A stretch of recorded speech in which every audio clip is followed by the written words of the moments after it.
जय शिवराय मित्रांनो.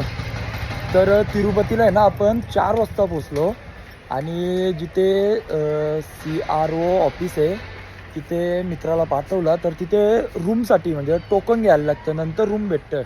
तर तिथे 4 ते 5 तास लाईनीला राहायला लागेल रूमसाठी.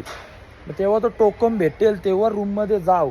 तर आम्ही प्लॅन काय केला, आपला बॅगा बिगा ठेवायचा लॉकर आहेत ना त्याचा टोकन घेतला.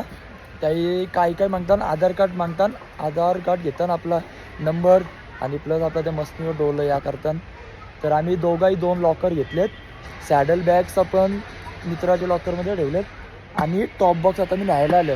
तो तुम्हाला दाखवतो पुढे ना. आपण फ्रेश होऊनच असाच दर्शनाला जाऊ. आता दर्शनाला किती टाइम लागतो तो सांगतो नंतर. जय श्री राम. तो हम लोग अभी जा रहे हैं दर्शन के लिए. अभी बजा कितना है, 6 बजे है. अभी इधर बस की या ऑटो रहता है और इधर से दर्शन के लिए जाते हैं. देखते आगे बता दो हम लोग. और हम लोग है ना अभी दर्शन के लिए जा रहे हैं. और अभी कितने बजे है, 6:30 बजे है. हमने पास नहीं निकाला था.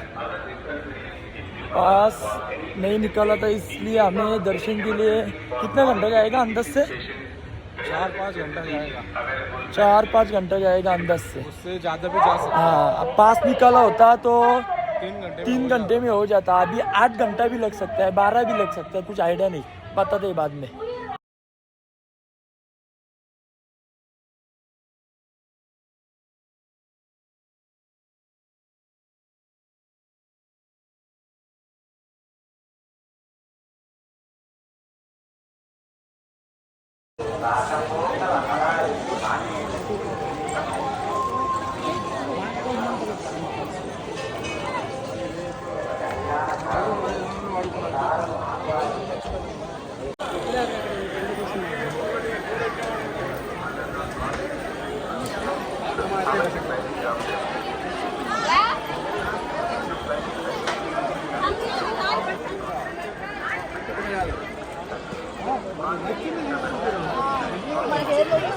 आज का तिरुपति में मेरा दूसरा दिन है. और कल दर्शन नहीं हुआ. 10:30 घंटे दर्शन के लिए था मैं, और दर्शन बंद था. तो आज मैं फिर से 4-5 बजे जाने वाला हूँ दर्शन के लिए.